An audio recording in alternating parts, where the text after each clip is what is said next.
morning, sir. This is my report for today. The title is Type of Letter, Format Letter. A letter is a written from of communication used by convey message, ideas, or information. Letter can be formal or informal depending on their purpose and audience. Understanding the types of letters helps to improve communication skills both the personal and professional life. Formal letters. So used for official or professional purpose, writing on formal tones and structures. So for example, formal letters. So ang formal letter, ginagamit ko ito sa mga application letter, business letter, complaint letter, and request letter. So yung tinatawag na formal letter.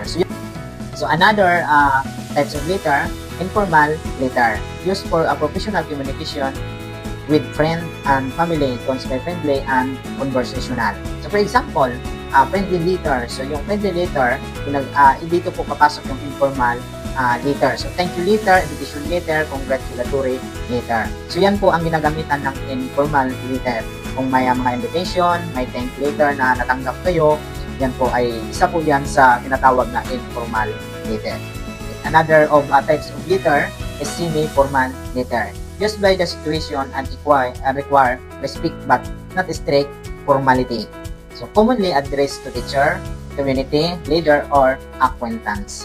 So yung semi-formal letter, so ito po ang laging ginagamit. Ito po yung parang laging nagagamit lalo na sa mga school. So, halimbawa, nag-absent ka, kailangan ang ginagamit mo doong letter ay semi-formal letter. So for example, letter to a teacher for absence. So, pag nag-absent ka sa teacher, ba't ka nakatik ng exam, tapos kailangan mong mag-exam, so, siyempre may mga tanong yung guro, bakit ka nag-absent. So, kailangan mong magpasa ng letter.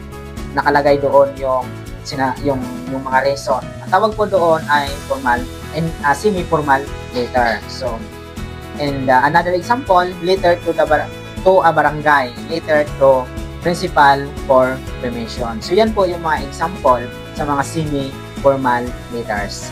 So, official and social letters. So, sa another types of letters, official and social letter. So, used for a communication with an organization or government office. So, yun po ang ginagamitan sa mga official o kaya social letter. So, for example, notice letter to circular memorandum. So, isa po yan sa official o kaya tinatawag sa letters na yan ay official letter o kaya social letter. So, writing to social letter or personal session, example, invitation, condolence, greetings letter. So, yan po yung mga official letter o yung mga social letter yung ginagamit po. Yan po ay bahagi yan ng official and social letter. So, so yun po sa types of letter. So, sa types of letter, so mayroon po tayong formal letter, informal letter, semi-formal letter, official and social letter. So, maraming thank you po sa iyo, sir, and God bless.